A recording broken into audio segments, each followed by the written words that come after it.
안녕하세요. 주와 함께 성도 여러분 만나서 반갑습니다. 주와 함께 교회 이기양 목사입니다. 어제는 많은 비 소식이 있었습니다. 가물고 메말라 힘든 와중에 땅을 촉촉히 적시는 비 소식은 얼마나 반가운지 모르겠습니다.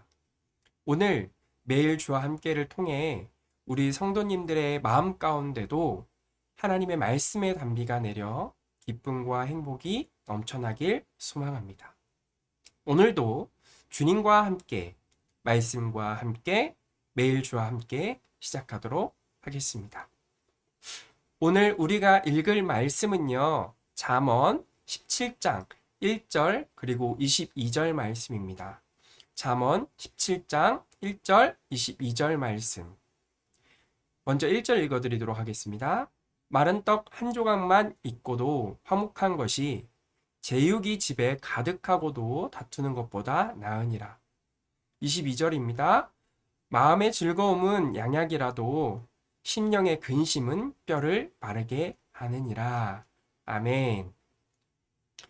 우리는 종종 우리가 속한 공동체에서 활동하는 것이 힘들어질 때가 있습니다.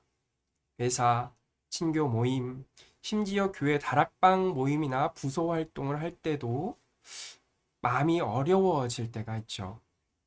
그런데 이렇게 힘들어지는 주요한 원인은 무엇일까요? 내가 맡은 업무가 힘들 것일 수도 있습니다.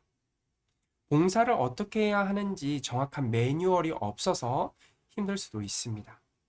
하지만 가장 힘든 것은 바로 사람과의 관계에서 나오는 어려움입니다.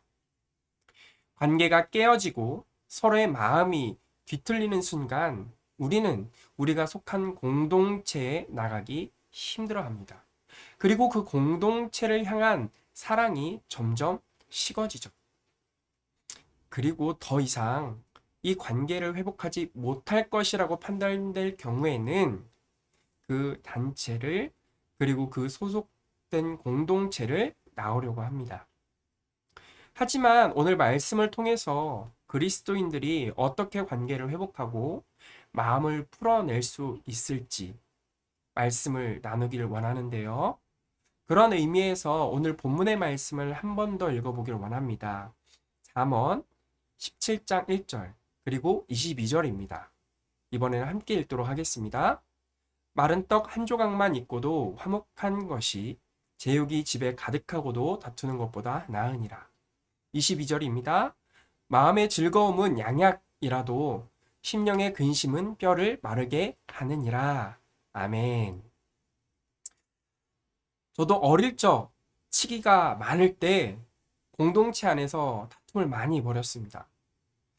대부분의 다툼은요, 그리고 그 다툼이 있고 난 이후에는요, 어리석은 행동들 많이 했던 것 같아요. 다툴 때는 진짜 다시는 보지 않을 것처럼 행동하고 말을 했습니다. 그리고 그 이후에는 더 이상 관계를 맺지 않으면 되지라는 생각을 가지고 그러한 모습을, 행동을 드러냈습니다.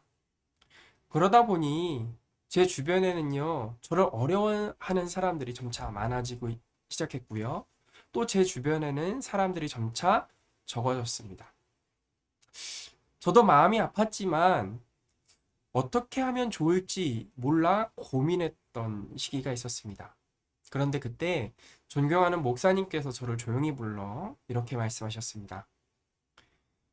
이기양 전도사, 다툼은 어디서나 일어날 수 있어. 그러나 그리스도인들은 그 다툼을 풀어내는 방법은 선해야 하고 시간은 빨라야 해. 왜냐하면 방법이 악하거나 시간이 늦어질 경우 우리의 공동체가 깨어지고 또 우리가 속한 그곳에서 마귀가 틈타 공동체가 어려워질 수 있기 때문이야. 라고 이야기를 해주셨어요. 저는 이 말씀이 너무나도 맞다라고 생각이 듭니다. 만약 다툼이 일어난 이후에 나의 자존심을 세우기 위해 더 강하게 이야기하거나 회복의 시간을 점점 늦추게 된다면 우리는 우리의 속한 공동체 안에서의 관계는 점차 힘들어지고 또 그 공동체 안에서 마귀는 더욱더 강한 힘을 얻어서 그 공동체를 파괴할 것이기 때문입니다. 그런 의미에서 또한 그런 것을 우리가 하지 않기 위해서요. 잠언 17장 14절 말씀 우리 함께 읽어 봤으면 좋겠습니다. 다투는 시작은 북에서 물이 새는 것 같은즉 싸움이 일어나기 전에 시비를 그칠 것이니라. 아멘. 여기 한글 성경 12라고 번역된 히브리어는요. 리브라고 읽습니다. 그런데 이 단어는 어떤 의미를 가지고 있냐면 탁월함, 투쟁, 다툼이라는 의미를 가지고 있습니다. 즉, 우리의 다툼의 시작점은 나 자신의 탁월함을 드러내기 위해서 그리고 나를 자랑하려고 하는 순간 일어난다라는 것이죠.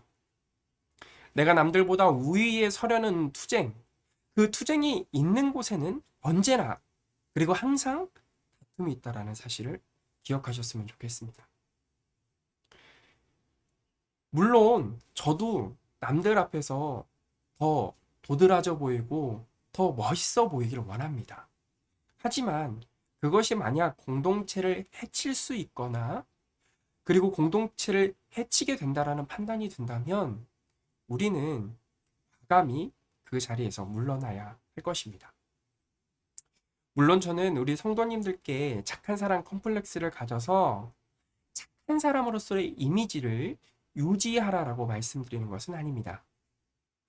하나님께서 우리에게 주시는 그 사명을 생각하면서 살아가자라는 것입니다. 그렇다면 하나님께서 오늘 우리에게 주시는 사명, 즉 그리스도인들에게 주시는 사명은 과연 무엇일까요? 고린도후서 5장 18절 말씀입니다. 우리 함께 읽어봤으면 좋겠습니다. 모든 것이 하나님께로 났으며 그가 그리스도로 말미암아 우리를 자기와 화목해 하시고 또 우리에게 화목하게 하는 직분을 주셨으니 아멘. 사랑하는 성도 여러분, 우리의 사명은요, 화목해 하는 것입니다. 이것을 기억하시면서 살아가셨으면 좋겠습니다.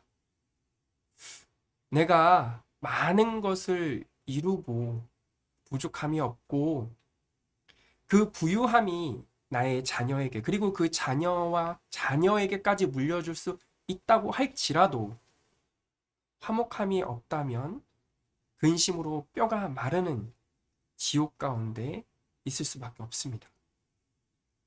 반대로 내가 실력이 부족하여 가진 것이 없고 물려줄 것이 없어 나의 삶을 걱정할지라도 하나님께서 우리에게 주시는 화목함이 있다면 그것은 바로 천국일 것입니다. 왜 이렇게 이야기할 수 있을까요? 상황이 아니라 그리스도께서 우리에게 주시는 화목함 가운데 우리가 살아가고 그 화목하게 하는 직분을 살아내기 때문입니다.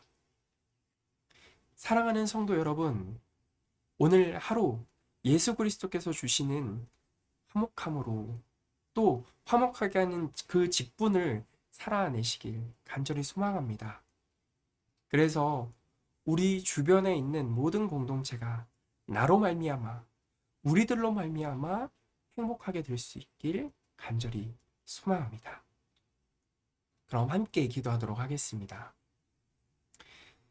하나님 아버지 감사합니다. 아버지 하나님, 오늘 그리스도인으로서 오늘 하루 어떻게 살아가야 할지 고민하고 말씀을 나누었습니다. 아버지 하나님, 우리에게 화목해 하는 직분을 나누어 주셨습니다. 오늘 하루 우리가 우리의 삶을 살아갈 때 나의 탁월함을 자랑하거나 내가 도드라지기 위해서 다른 사람 앞에 서는 것이 아니라 서로 협력하고 나누고 또 도움의 자리에 서 있을 수 있도록 인도하여 주옵소서. 더불어 우리에게 맡기신 것은 화목해 하는 직분입니다.